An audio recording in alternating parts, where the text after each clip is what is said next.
Dredge is a horror-themed fishing game made by... Wait, what's going on here? You're seeing a robot talking to you? Oh, well, that's easily explained. It's the year 2052, and I'm part of the advertisement entertainment package being downloaded directly to your brain via your crappy Neuralink, as your brain is used as a glorified Bitcoin Sudoku solver. Anyways, don't worry about that. My name is Galrung, or Gal, and I've been streaming like this with this character for a good few years, so I thought I'd try making this video like this, with me here. Should make things a bit more personal for us than just a disembodied voice, and I'm hoping it should make my editing a bit easier. Where was I? Dredge is a horror-themed fishing game made by Black Salt Games in 2023. Their debut title, I was surprised to learn, in fact. You are the new fisherman for a small island village. Things start simple enough with you going out in your old motorboat and catching a few cod, but the villagers warn you not to stay out late, and before long, you'll find yourself having ventured too far out to get home before the sun sets. Rushing home as your panic builds, unfamiliar rocks loom out of the fog, risking crashing the ship. You can feel eyes on the back of your neck, and further out, strange ships only seen at night almost silently glide past. So let's take a look at the good and the bad, starting with the visuals. Dredge is a mix of 2D artworks for characters and items, with a 3D environment to drive around it, and I really feel like they've matched up the styles quite well. The 3D art looks like the 2D art has sprung up into a pop-up book. For a good example of how they use that art, take a look at the character depictions. The lack of line art and this blocky use of colours reinforces this feeling that all the people are like stage characters, not quite real or playing a part, which is then reinforced by no one having names, instead being described by their jobs. The lighthouse keeper, the mayor, the fishmonger. It's a subtler piece of atmosphere building, and that's the kind of thing Dredge excels at. There's a huge list of fish, and not quite sure this is still a fish, with some gorgeous little pictures that sit in a well-designed, snappy UI. I rather enjoyed finding new fish just to see what crazy little art piece I'll be supplied with next. Most of the game is pretty desaturated, with this horror 101 lesson on oppressive atmospheres, but almost everything that should never be encountered by mortal men is vivid and bright, which gets that right kind of "what is that?" out of your first encounter with the more occult or eldritch parts of the game. They double down on this with the day and night cycle being extremely different atmospheres, where day is always a sunny day with long sightlines, feeling safe and secure, and night being so foggy you can barely see beyond your headlights. As good as the visuals are, audio is no slouch either, the ambience that is. The music is alright with a couple of neat tracks, but on the whole I didn't notice it a lot in game, and I don't think that's too much of a bad thing, because where the game really shines with its ambient sounds. The various areas each have a different track, one day and one night. Compare the Marrow daytime here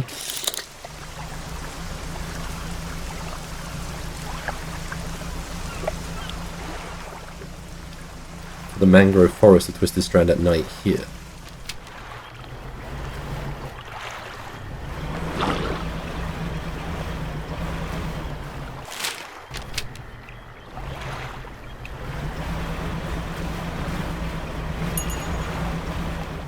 The UI clicks and whirs nicely as you fish with a delightful trill when you find something terrible caught in your net.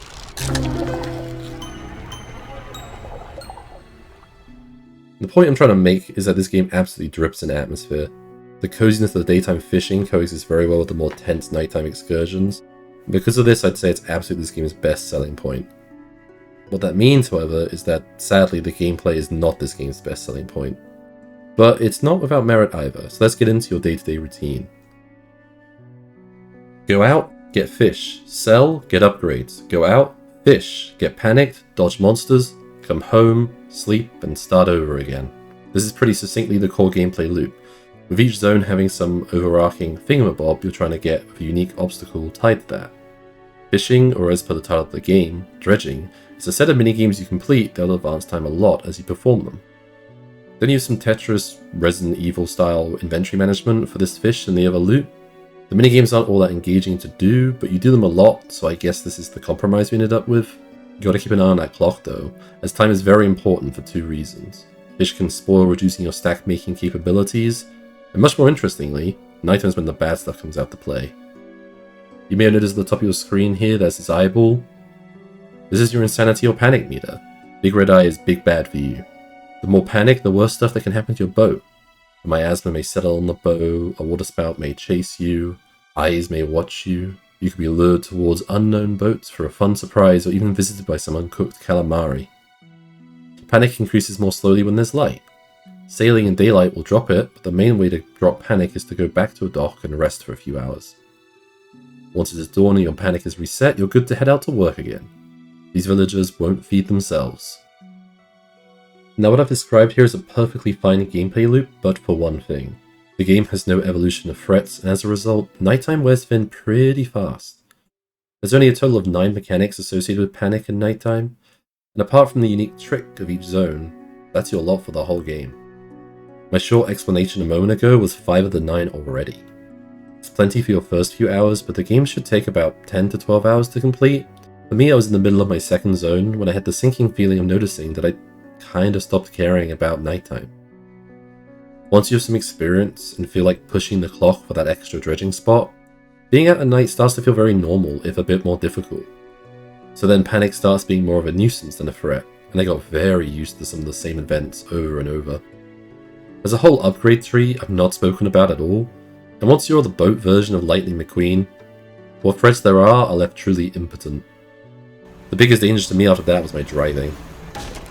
There is one thing that honestly really makes me still feel scared. You'll spot it from time to time if you try to venture too far out into the ocean, but this Leviathan from the deep just below the surface really works. I don't have thalassophobia, but it's still a horrifyingly large fish. So gameplay works out pretty well to start with, but it just doesn't have the staying power for the full game. I really wish they had made some more crazy things going on like the Leviathan. I think completing quests should have increased the danger of nighttime with new obstacles or monsters. And I really think hitting max panic should do something you definitely don't want. For example, one idea I toyed with that I think would have been easy to do is at max panic you black out.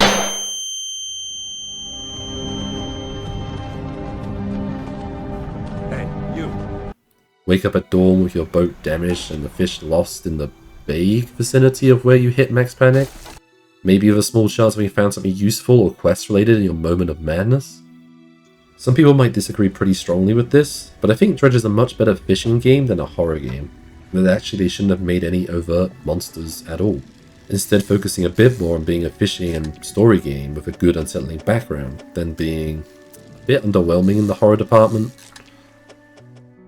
The story of Dredge is a kind of tricky one to talk about, because there isn't a whole lot of it if you cut out the ending. At first, you're the new fisher for Greater Marrow, a small island with a lighthouse, after having seen an advertisement for a new fisherman. You crashed into the bay, damaging your boat beyond repair. You were given a rusty old tub by the mayor and do some fishing, and everything seems normal at first. Soon you'll find your first aberration though, which the fishmonger cuts open to find your first relic. This leads to a man known as the Collector, contacting you to find other relics and bring them to his island. There is no more plot now until the end of the game. You've entered the note-finding portion of almost all the game. The zones each have an incredibly brief mini-story attached to each of them, mostly to provide you with help to overcome whatever the region's special flavor of evil sushi is. The rest is found in either these notes or on these obelisks if you have sufficient madness to read them. Now, as a long-time lover of Dark Souls, I'm well used to searching item descriptions and NPC lines for environmental storytelling to piece together the lore of what I think is happening. And in Dark Souls I was heavily invested into just playing the game a lot, so discussing with other players who all these people were, and why things happened, and what they were meant to be was a part of the fun of the game I was thinking about all the time. This note-finding stuff is not that. It's not even a little brother of that. I don't want to drive around finding them all, or worse, look it up on the wiki. That's fully the death of immersion. It's not like no game has ever put small bits of reading material around to deepen lore for those who want it, but the notes mostly are the story. And sorry, but the pretty one-note character quests don't fill in for me. I think hiding information in environments and item descriptions can be a great way to tell a story, but it requires two things in particular. A game that will draw a significant number of players into it, long enough to be invested into piecing your clues together, and something interesting to have happen for players to piece together. I've already said the game wears itself out halfway through, but the other thing is all these notes don't amount to much. They help explain the end of the game, but most aren't much in the way of lore or plot. Honestly, the more I keep thinking about it, the thing that would fix everything, like everything, story and the game, is have someone narrating in a voice like Wayne June from Darkest Dungeon. They breed quickly down there in the dark, but perhaps we can slay them even faster. Whenever something happened as a voice in your head. I mean, Wayne voicing in many games would improve them, but this is another crazed Eldritch game and syncs up just right for him. The ending does have the only other bit of plot happening, so I'll throw it in the spoiler section just in case. But here to skip. I don't think they're saving themselves for much, but the main thing you learn in those notes is that there was recently a married couple, recently at the time of writing of the note, who had found the relics you were now pursuing, but there had been some kind of accident after they dredged a casket from the sea, and the wife was washed overboard and drowned. All the relics you're gathering are clearly linked to these notes, which certainly suggests something about this collector you're working for. Gathering all the relics will make the collector ask you to take him to a certain location at sea, and there he will cast all those relics back to the sea. Floating eerily up from the deep comes a woman, the collector's lost wife. And as the camera pans, something else has been dredged up, a titanic, ominous creature.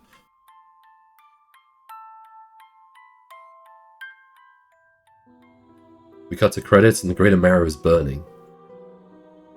It's a pretty mind-blowing cutscene, but I think the lack of characterizing you, the fisherman, and the rest of the cast kind of undercuts it.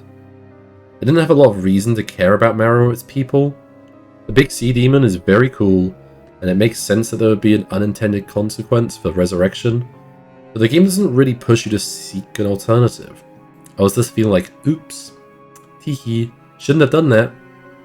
Why did I do that? However, there is, in fact, an alternative ending, which is all keyed off you meeting a character who randomly moves around called the Old Mayor. He asks the fisherman if you had thrown the book back, and then goes on to explain some extra details about the events in the notes. That the husband had washed up on the shore clutching a book and that they had pleaded with him to throw it back. Now filled with a new conviction, you can go back to the collector and try to wrest the book from him. As you march into the isolated home, you're greeted by a sight of a mirror. But it's not your reflection in the mirror, it's the collector. You're the collector. In your madness and in grief for your wife, you forgot yourself. With your sense of self returned, you can go to where the collector wanted to take the relics, and cast the book back instead. The Leviathan that prowls the ocean swallows you up, taking you back to the depths you should have joined your wife in.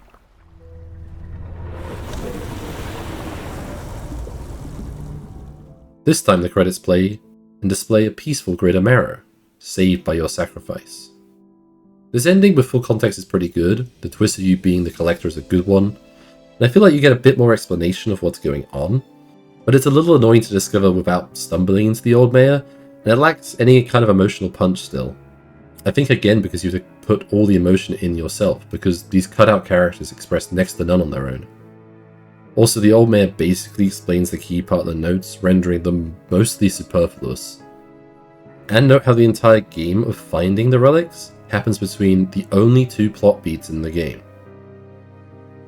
The second half of this review has been rather critical of an indie team's first title, but it does cost £22, so it should be compared to other games like it. Do you know what else costs £22? Hades. Or there's Stardew Valley over there for only £11. So Dredge is definitely on the upper end of the indie price range. I feel like Dredge makes a lovely first impression on the date, with its atmosphere and the first few scares, but on the second date, it's reusing all the same jokes and icebreakers, so you eventually just keep putting off that third date, before eventually you just stop talking altogether. Dredge actually reviewed and sold very well with multiple award nominations, and I have to wonder how many people were taken in by that first date impression. Indeed, if you only played for 1 or 2 evenings, in my opinion, you experienced the best of Dredge, before the lack of variety creeps in. For me, I would say the game is not worth getting full price, but on sale in the £10 to £12 region, yeah, that's feeling alright to me. Even if you only played for the first half of it. I won't spend too much time talking about the Pale Reach DLC, but it's simply more of the same. One new Arctic theme zone, and another to explore with a new monster. The icebreaker is fun, but I wouldn't consider it worth £6. If you disagree with me about the gameplay getting repetitive though, then you'll get more of what you actually already like to sink your teeth into. As I said, the base game does have its merits, but I think this is a pretty easy skip. So that's Dredge. Despite my problems with it, a lot of good stuff is also here, and when accepting the cost, I think Black Salt has made a good start. Let me know in the comments what you think about Dredge, and about me being here, or Shiny and Melon thing. Shiny and Chrome. And if you did enjoy watching, please leave a like and a subscribe. I appreciate the validation of my work, and I know YouTube's algorithm loves it too. Other than that, thanks for watching, and I'll see you next time.